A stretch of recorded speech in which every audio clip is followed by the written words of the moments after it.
Dobar dan, ja se zovem Srđan i ovom priliku pokazat ću vam jednu foru u vezi sa duplim napadom. Dupli napad je kada jedna figura napada dve, a ne kada dve napadaju jednu.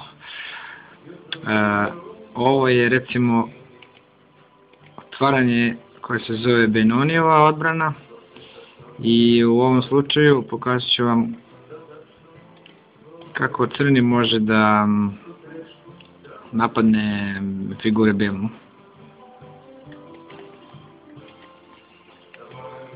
Ako u nekom slučaju dođete u situaciju da vaš protivnik pojede pešaka, žrtvujete vaše pešaka na E5, koji u istom vremenu napada i skakača i lovca. Ako pokuša da jednu figuru pomeri, znači druga je napadnuta, u svakom slučaju prinuđen je da jede,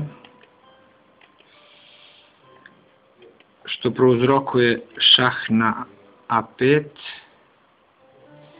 koga mora da zaštiti ili pešakom na C3 ili skakačem na C3, recimo skakačem na C3, i u ovom slučaju drugom gubi jednu figuru. To se zove dupli napad. Eto, toliko za sada.